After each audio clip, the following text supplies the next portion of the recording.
오늘 하나님의 말씀 보도록 하겠습니다. 오늘 하나님의 말씀은 우리가 지난 시간에 봤던 말씀입니다. 로마서 8장 28절에서 39절 말씀입니다. 로마서 8장 28절에서 39절 말씀입니다. 읽도록 하겠습니다. 우리가 알거니와 하나님을 사랑하는 자 곧 그의 뜻대로 부르심을 입은 자들에게는 모든 것이 협력하여 선을 이루느니라. 하나님이 미리 아신 자들을 또한 그 아들의 형상을 본받게 하기 위하여 미리 정하셨으니 이는 그로 많은 형제 중에서 맏아들이 되게 하려 하심이라. 또 미리 정하신 그들을 또한 부르시고 부르신 그들을 또한 의롭다 하시고 의롭다 하신 그들을 또한 영화롭게 하셨느니라. 그런즉 이 일에 대하여 우리가 무슨 말 하리요? 만일 하나님이 우리를 위하시면 누가 우리를 대적하리요? 자기 아들을 아끼지 아니하시고 우리 모든 사람을 위하여 내어주신 이가 어찌 그 아들과 함께 모든 것을 우리에게 주시지 아니하겠느냐? 누가 능히 하나님께서 택하신 자들을 고발하리요? 의롭다 하신 이는 하나님이시니 누가 정죄하리요? 죽으실 뿐 아니라 다시 살아나신 이는 그리스도 예수시니 그는 하나님 우편에 계신 자요 우리를 위하여 간구하시는 자신이라.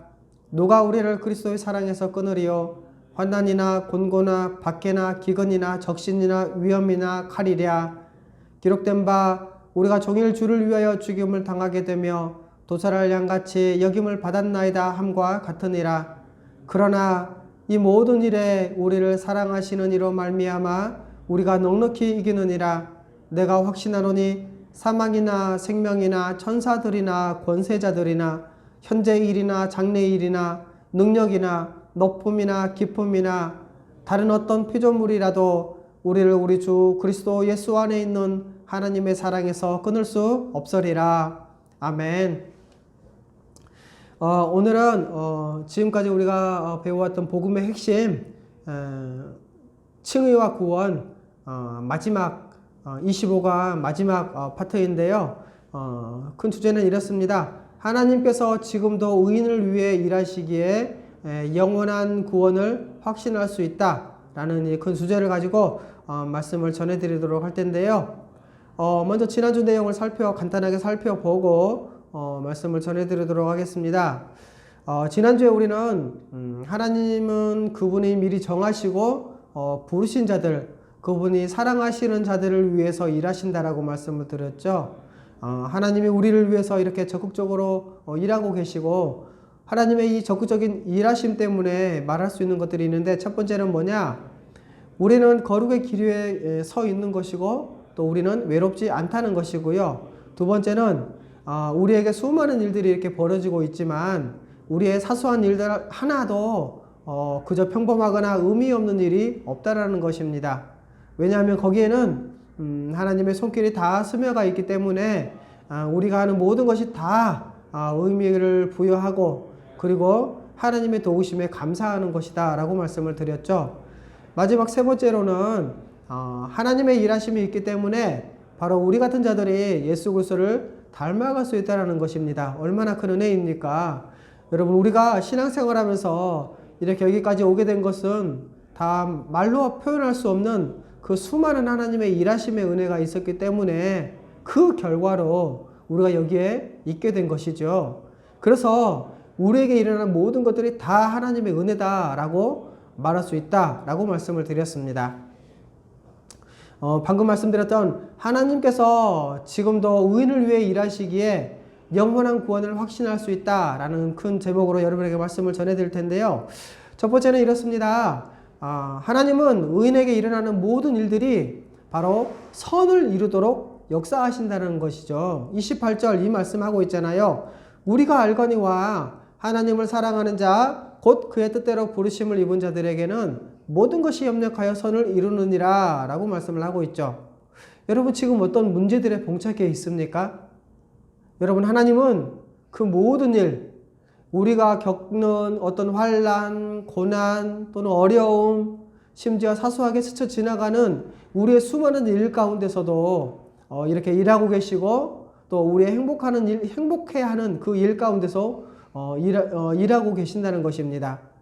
이렇게 하나님이 일하시기 때문에 여러분, 우리는 오늘 또 우리에게 주어진 이 말씀이 말씀을 들을 때 깨닫게 하시고 또 알게 하시고 또 우리 마음에 새기게 하신 것이죠. 그러므로 여러분, 우리는 하나님이 우리를 위해서 일하고 계신다는 이 사실에 대해서 바로 하나님의 은혜의 구원 전체를 생각할 때 말할 수 없는 것들이 있죠. 네 가지로 말씀드릴 수 있는데요. 그 첫 번째는 바로 하나님이 우리를 위하시기에 누가 우리를 대적하리요? 라는 것입니다. 31절 이렇게 말씀하고 있죠. 그런 일에 대하여 우리가 무슨 말 하리요? 만일 하나님이 우리를 위하시면 누가 우리를 대적하리요? 이렇게 말씀하고 있죠. 여러분, 누가 우리를 대적하겠습니까? 하나님이 우리를 위하시는데 누가 우리를 대적하겠습니까? 아무도 우리를 대적할 수가 없죠. 비록 수많은 대적들과 어려움들이 우리에게는 존재합니다.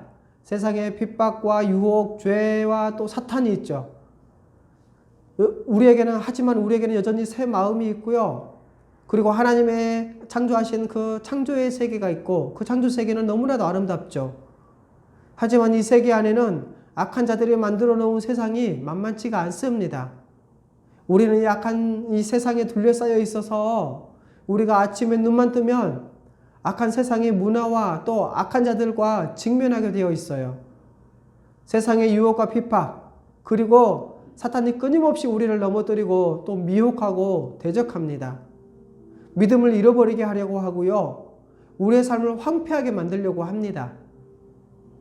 사탄의 이 역사와 이 세상의 유혹이 너무나 강한데 거기에다가 우리의 타락한 죄된 본성도 한몫을 하죠. 그렇기 때문에 여러분, 우리는 이렇게 기도할 수밖에 없는 것입니다. 우리를 시험에 들게 하지 마옵시고 다만 악해서 구하옵소서. 여러분, 하나님이 우리를 위하신다 라고 할 때요, 하나님이 우리를 위하신다는 이 생각을요, 우리가 한다면, 이 생각을 계속하고 있다면 아무리 강력한 대적이 있다고 할지라도 우리는 결코 위축되거나 무너질 수가 없습니다. 왜요? 하나님이 우리를 위해서 일하시거든요.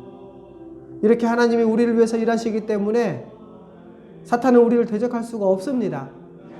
그래서 우리를 위하신다라고 하는 것은요, 바로 하나님께서 그 아들을 우리를 위해서 내어주셨다라는 그 사실, 다시 말해서 예수 그리스도의 십자가 죽으심에 근거해서 마지막 영화까지의 성취를 확신하라는 촉구이기도 합니다.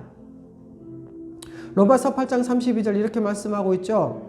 자기 아들을 아끼지 아니하시고 우리 모든 사람을 위하여 내어주시니가 어찌 그 아들과 함께 모든 것을 우리에게 주시지 아니하겠느냐.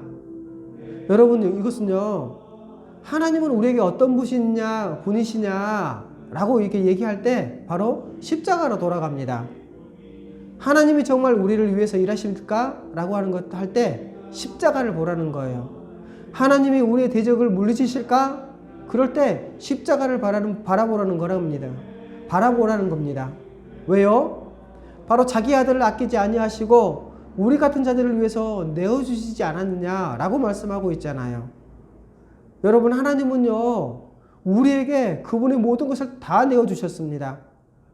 그 하나님께서 우리가 대적을 이길 수 있는 그 모든 영적 자원과 모든 환경들을 만들어 주시지 않겠느냐라는 것이죠. 모든 것을 사랑으로 공급해 주시기 때문에 능히 이겨낼 수 있다. 이렇게 말씀하고 있는 것입니다. 자, 그렇다면 우리가 충분히 주님의 은혜와 도우심을 생각할 수 있지 않겠습니까? 혹시 내가 제대로 살아갈 수 있을까? 라는 이 생각이 들 때 우리는 십자가를 기억합시다. 왜냐하면 이 예수님의 십자가는요, 우리 모든 일상에 영향을 주기 때문에 그래요. 그래서 이 십자가는 출발과 완성, 모든 것의 기초가 됩니다.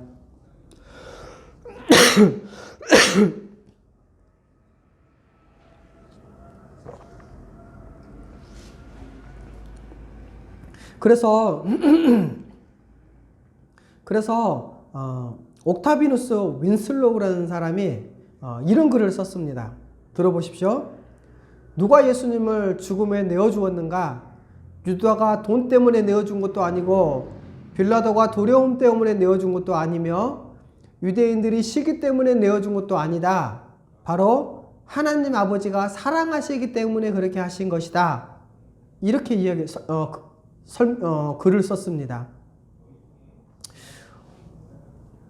또 우리가 말할 수 없는 그 두 번째는 뭐냐? 바로 누가 능히 하나님께서 택하신 자를 고발하리요 라는 것이죠. 여러분, 여기서 고발이라는 것은요, 이 사람이 이런 죄를 지었는데 심판해 주세요 라고 바로 하나님의 법정에 송사하는 것을 말합니다. 여러분, 고발할 죄악들이 수없이 많은 우리의 이 죄된 삶의 모습을 생각할 때요, 그때에 다가오는 두려움은 어마어마하게 크죠. 여러분, 우리가 매일 짓는 이 죄로 인한 저주, 그 진노의 문제를요, 성경이 얼마나 심각하게 다루고 있습니까? 하나님의 법의 기준에서 우리를 죄에 있다고 고발해서 하나님의 법정으로 끌고 가면 우리는 당장 지옥 갑니다. 우리의 모습을 볼 때 두려움 뿐이죠. 그런데 죄를 지으면서도 나는 의롭게 되어져서 괜찮아 라고 하면서 자기 죄의 문제가 자기에게 영향을 안 미친다고 생각하는 사람이 있어요. 여러분, 그렇지 않습니다. 죄를 지으면 의인은 심각하게 영적으로 그리고 정신적으로 영향을 받게 되어 있습니다. 그리고 여러분, 인간은요, 본능적으로 하나님 앞에 서 있는 존재거든요. 그래서 계속 죄를 지으면서도 죄를 해결하지 못한 채로 지속적으로 하나님 앞에 나아간 사람은 없어요. 이것은 우리의 아주 본질적인 삶의 문제이기 때문에 이 문제가 아무것도 아닌 게 아니라는 것이죠. 여러분, 우리가 죄를 지으면 하나님에 대한 믿음과 신앙이 위축되고요, 점점 줄어듭니다. 하나님과의 관계가 실제로 멀어지는 것은 아니지만 심리적으로 우리가 알지 못하는 사이에 점점 하나님으로부터 멀게 느껴집니다. 심리적으로 거리가 굉장히 커지죠. 우리가 기도를 하지만 기도가 점점 약해져 가고요, 기도 시간이 줄어들고 점점 기도하는 마음이 생기지 않습니다. 우리 기도를 하나님이 다 들어주신다는 것을 머리로 알고 있지만 기도하려고 해도 실제로 몸이 안 움직이죠. 그러면서 끊임없이 하나님이 나를 싫어하실 것이라는 생각이 들고요, 너무 큰 죄 때문에 나 같은 자는 하나님께 나갈 수 없어, 이런 식으로 생각을 계속 몰고 갑니다. 여러분, 이것은요, 사탄의 성사와 비슷해요. 그래서 끊임없이 하나님의 법정에 우리를 세워서 지금도 계속해서 고발을 받죠. 사탄도 고발을 하는데 우리 자신도 그렇게 고발을 합니다. 왜요? 양심이 있기 때문에 그렇습니다. 그런데 예수님을 믿지 못하면 이 죄를 어떻게 하겠습니까? 하나님의 진노와 심판은 아는데 해결할 길이 없는 것이죠. 우리가 십자가를 생각하고 믿음으로 말미암아 의롭다함을 얻었다는 것을 믿지 못한다면요, 매일 두려움 가운데 살게 될 것이고 여기서 벗어나려고 애를 써도 오히려 죄만 더 짓게 됩니다. 그래서 찾는 방법이 뭡니까?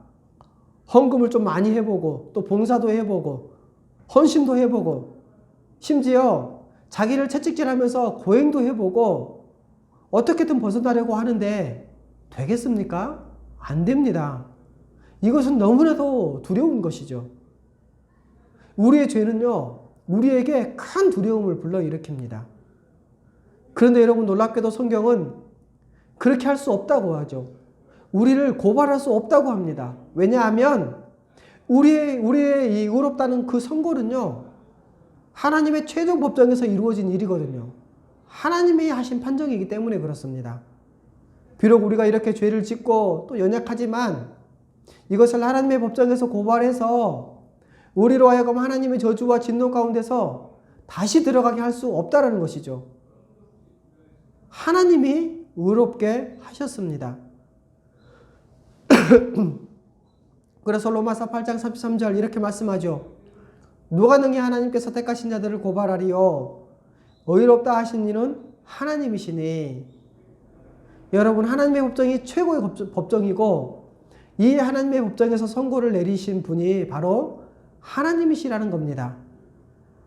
그래서 이제 더 이상 율법 아래 있지 않죠. 우리는요, 율법에서 해방된 자입니다. 하나님이 우리를 의롭게 하셨거든요. 어떻게 해요? 바로 예수 그리스도의 것을 우리의 것으로 여겨주셨습니다. 그렇기 때문에 우리의 의로움은 부족한 의로움이 아닙니다. 바로 예수 그리스도 안에서 하나님의 의로우심에 합한 우리의 의로움이란 것이죠. 그래서 더 이상 아무도 우리를 상소할 수 없습니다. 왜냐하면 창조주 하나님의 법정에 이 최종적 권위를 가지기 때문이죠. 하나님의 법정에서 의롭다고 선고되었기 때문에 이제는 아무도 고발할 수가 없습니다. 하나님의 법정이 바로 최상급 법정이기 때문에 어느 누구도 하나님의 법정보다 더 위에서 판단 내릴 존재가 없다는 것이죠. 하나님께서 한번 판결하시면 끝입니다. 그런데도 만약에 다시 고발한다면 어떻게 됩니까? 바로 이 고발은 하나님의 의로우심과 그분의 판단과 그분의 권위에 대한 도전인 것입니다.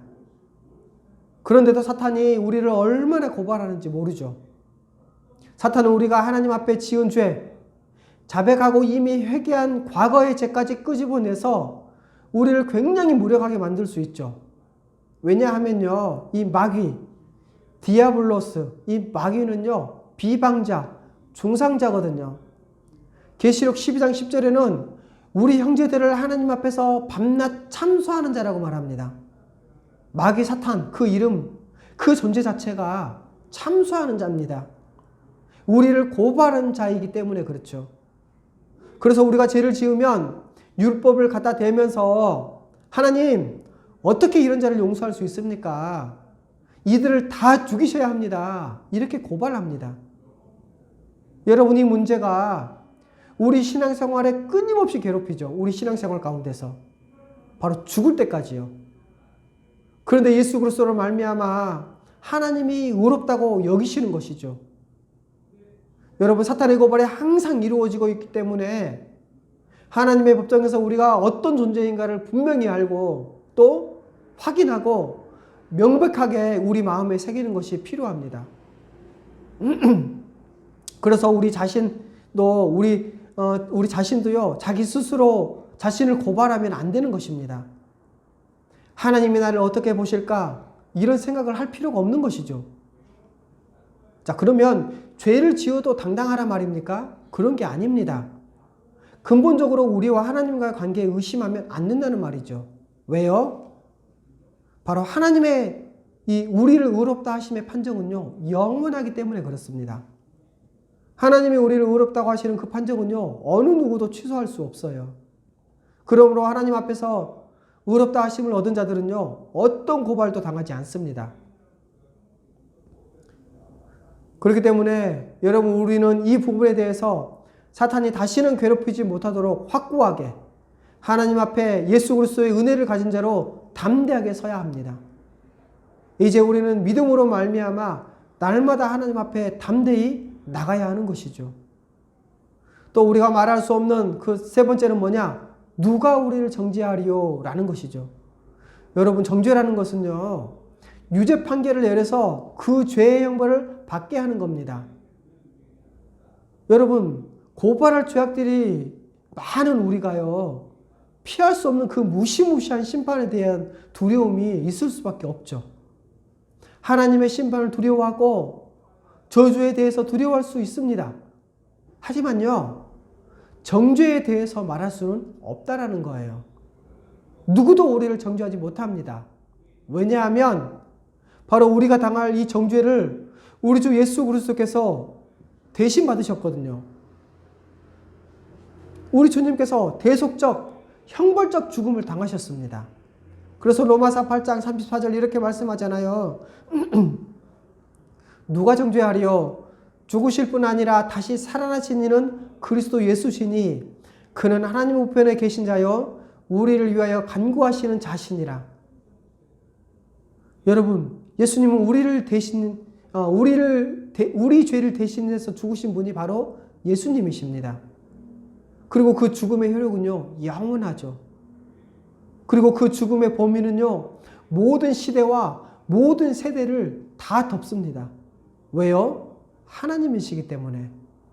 그 피의 가치, 그 죽음의 가치는 영원합니다. 전 우주를 덮고도 남음이 있죠. 그런데다가 우리 주님이 죽으실 뿐만 아니라 부활하심으로 그리스도의 대속적 죽음이 성취되었음도 확증되었고 증명되었습니다. 여기서 부활하셨다, 다시 살아나셨다라는 것은요, 예수님이 우리 죄를 지시고 대신 십자가에 죽으신 것이 하나님께 받아들여졌다. 그래서 우리의 모든 죄가 깨끗하게 사함을 받아서 더 이상 죄가 없기 때문에 죽음도 없다는 것입니다. 그리고 살아나셔서 그 모든 죄가 사해졌다는 것을 증명하셨죠. 이렇게 우리 주님은 다시 살아나셔서 하나님 우편에 계십니다. 우리 주님이 하나님 우편에 계신다는 말이 무슨 말입니까? 바로 우리 주님께서 하나님 우편에서 전 우주를 통치하고 계신다는 것입니다. 그리고 그분의 통치와 이 정죄받지 않는 우리의 안전함과의 이 관계를 바로 그리스도의 통치로서 보여주는 거죠. 그렇기 때문에 우리 주님의 통치는요, 통치의 성격은요, 우리의 안전함을 보증한다는 거예요. 여러분, 그분에 의해서 우리는 보증되고요, 그분에 의해서 모든 형벌이 다 치러졌는데 어떻게 다시 그 일이 반복될 수 있겠습니까? 또한 예수 그리스도는요, 우리를 위해서 간구하십니다. 그분의 대속적 죽음과 부활의 증인으로서 중보자 역할을 끊임없이 하신다는 것이죠. 우리가 정죄의 자리에 불려가더라도, 그 정죄의 자리에 서 있더라도 예수님이 증인이 되셔서 영원토록 우리를 그 모든 죄로 말미암은 정죄에서 벗어나게 하십니다.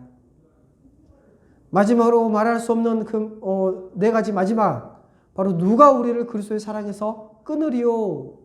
라는 겁니다. 여러분, 환난이나 곤고나 핍박, 또 기근이나 적신, 벌거벗음을 말하는 거죠. 그리고 위험이나 칼이라. 여러분, 이 모든 것은요, 우리 의인들이 주를 위해 당하는 것들입니다. 우리가 이런 것들을 당하게 되면요, 물론 내가 믿음을 지켜낼 수 있을까? 또 주님은 나를 정말로 사랑하시나? 이런 생각을 할 수는 있습니다. 하지만요, 39절 뭐라고 말씀합니까? 그 어떤 것도 우리를 우리 주 그리스도 예수 안에 있는 하나님의 사랑에서 끊을 수 없으리라. 이렇게 말씀하잖아요.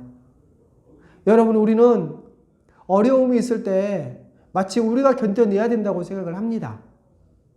그런데요, 사도 바울은 하나님이 우리를 붙잡고 계시고 하나님의 사랑에서 끊을 수 없다고 얘기합니다.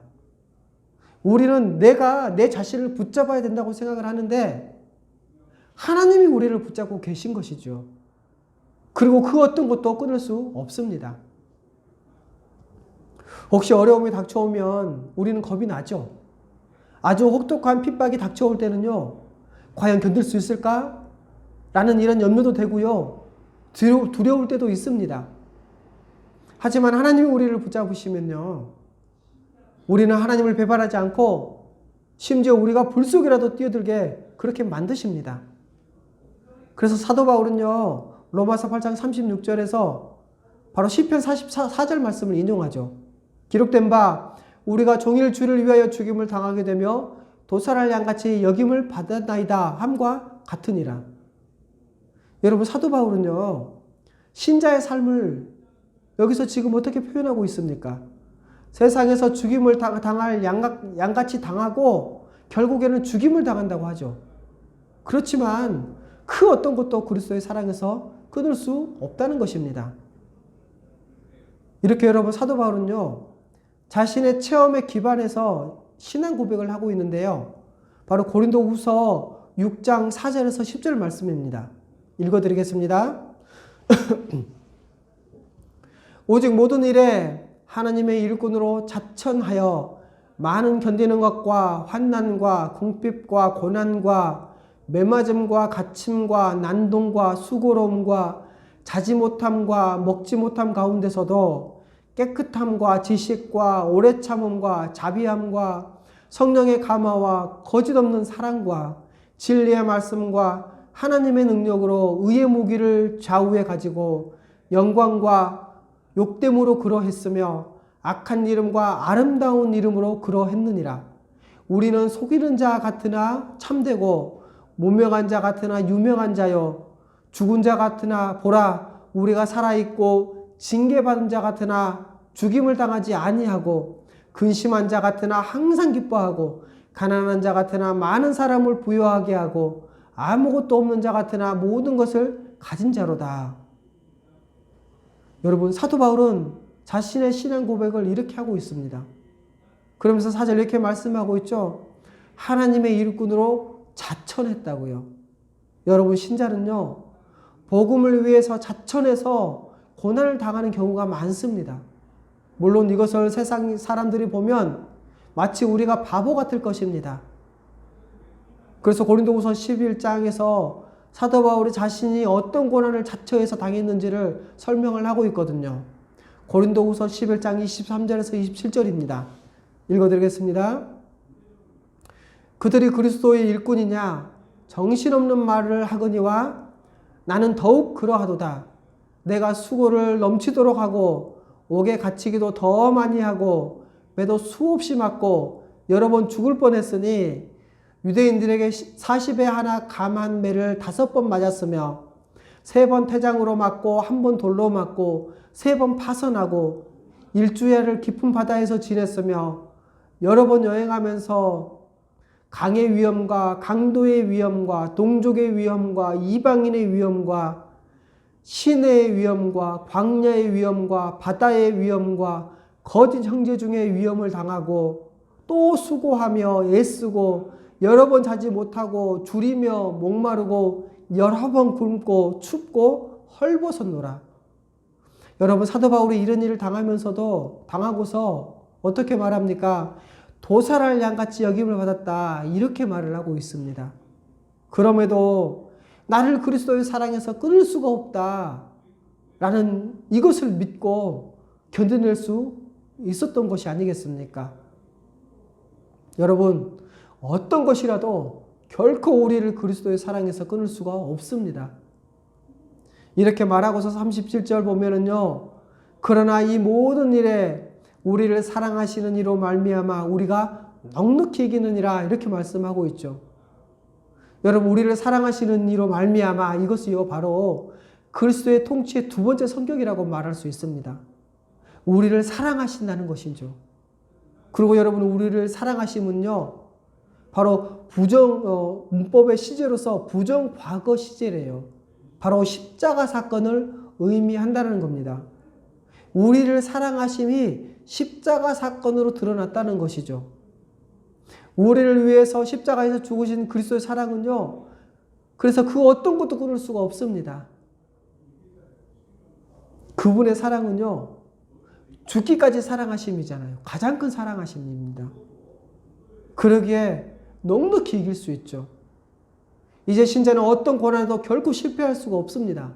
반드시 넉넉히 이기게 된다는 것이죠. 그래서 사도 바울이 이렇게 얘기합니다. 38절 39절 내가 확신하노니 사망이나 생명이나 천사들이나 권세자들이나 현재일이나 장래일이나 능력이나 높음이나 기쁨이나 다른 어떤 피조물이라도 우리를 우리 주 그리스도 예수 안에 있는 하나님의 사랑에서 거둘 수 없으리라. 여러분, 그리스도의 사랑에서 시작된 이 확신은 이제 부정할 수 없고 취소될 수 없는 확신이 됩니다. 38절에 내가 확신하노니 이렇게 말씀하고 있죠. 이것은 문법적으로 완료 수동태라고 해요. 이게 무슨 말이냐? 이미 완료됐다, 이미 끝났다라는 겁니다. 완전하고요, 확고한 확신을 드러내는 것입니다. 이제 그리스도의 사랑을 통해서 우리는 하나님의 사랑을 확신할 수가 있습니다. 이제는 어느 누구도 이 확신을 흔들 수가 없죠. 우리는 이제 이 확신 가운데서 담대하게 주를 위해 살다가요, 죽는 것입니다. 이게 신자의 삶인 것이죠. 그렇기 때문에 우리가 창조주 하나님의 사랑을 생각할 때 그 어떤 피조물도 창조주 하나님의 사랑에서 끊을 수 없다는 것이죠. 지금도 여러분 우리 안에서 모든 일 가운데 일하시는 그 사랑이 얼마나 큽니까? 그렇기 때문에 우리가 하나님의 사랑을 확신할 수 있는 것입니다. 묵상과 적용입니다. 믿음으로 의롭다 하심을 얻은 의인이 영화까지 보증받고 소망 가운데 사는 것은요, 기계적인 보장 때문이 아닙니다. 하나님께서 그 뜻을 세우시고 모든 일, 우리의 모든 생애 가운데 선을 이루도록 일하시고요. 그 모든 대적과 고발과 정죄와 그 세력으로부터 우리를 보호하시기 때문에 그렇습니다. 이제 우리를 의롭다고 하심은요, 성화와 영화의 약속같이 포함되어 있는 그 하나님의 크고 놀라우신 은혜인 것입니다. 그러면 그 목적이 무엇입니까? 바로 그리스도를 본받는 것, 예수님처럼 되는 것이죠. 우리가 다 그리스도 안에서 그리스도처럼 되게 하시는 것입니다. 예수님처럼 그 영광의 자리에 이르고 그 영광스러운 유업을 얻는 것, 하나님께서 우리 같은 자를 자기 아들 삼아 다 그 영광을 누리게 하시는 것까지 가게 하시려고 하나님은 지금도 우리 같은 연약한 의인을, 죄인된 의인을 위해서 지금도 일하시고 보호하신다는 겁니다. 이것을 생각할 때 우리가 하나님을 예배하지 않을 수 있겠습니까? 이제 창조주 하나님 아버지와 우리 주 예수 그리스도에 대한 이 예배와 찬양과 이 감사는요, 영원하신 은혜와 그분의 약속과 신실하심 때문에 우리의 예배와 찬양과 이 감사는요, 영원하고요, 그것이 환경에 좌우되지 않는 견고한 것이고요, 우리의 모든 존재와 우리의 모든 생각과 우리의 모든 행동에서 나오는 것입니다. 여러분, 하나님이 이 모든 일 가운데서 일하시기 때문에 우리의 생각 속에서 일하시고 또 우리의 행동 속에서 일하시기 때문에 우리에게 어떤 일이 벌어져도 우리는 영원히 감사하고 찬양하는 것이죠. 그러니 우리도 우리의 존재, 또 우리의 모든 생각, 우리의 모든 활동으로부터 하나님을 예배하는 것이 마땅합니다. 여러분, 우리는요, 우리의 찬양과 감사와 우리의 예배는요, 어떤 환경과 어떤 조건에 의해서 결코 좌우되지 않습니다. 우리가 예수 그리스도를 믿고 의롭게 되었다라고 말을 하잖아요. 그런데 이 말은요, 바로 하나님이 우리를 위해서 일하시기 시작하셨고 끊을 수 없는 사랑이 십자가에서 이미 부어졌다라는 것을 의미합니다. 지금까지 우리는 이 복음에 대해서 배워왔죠. 우리가 복음을 배우는 동안 이 복음은요, 우리가 하나님을 위해서 무엇을 하자 이런 얘기가 아니었습니다. 하나님이 그리스도로 말미암아 우리를 위해서 어떤 일을 행하셨는지를 말씀하는 것이었죠. 우리가 이 세상에서 별 볼 일 없고요, 가진 것도 없고 하찮게 보여도 또 고난을 당하더라도 그 어떤 것, 그런 것들은요, 아무것도 우리에게 아닙니다. 우리 성령을 통해서 주님이 계신 곳, 영화에 이르면 되는 것이죠. 그게 우리의 삶인 것입니다. 하나님은 우리를 위해서 계속 일하시기 때문에 이제 우리는 주님을 만날 때까지 이 땅에서 성령의 인도하심을 따라서 예수님을 닮아가고 또 예수님과 함께 있고 함께 걸어가는 것입니다. 여러분, 지금 우리는 영광스러운 삶을 살아가고 있는 것입니다. 그래서 하나님께 감사하고 또 찬양하고 그분께 경배 드릴 수 있는 것이죠. 결론은 뭡니까? 바로 예배와 감사와 찬양입니다. 여러분, 지금까지 우리가 복음을 배워왔습니다. 그리고 우리의 복음을 알았죠. 그렇기 때문에 여러분, 우리의 남은 삶은 하나님을 예배하고 그분께 감사하고 찬양하는 삶을 사시기 바랍니다.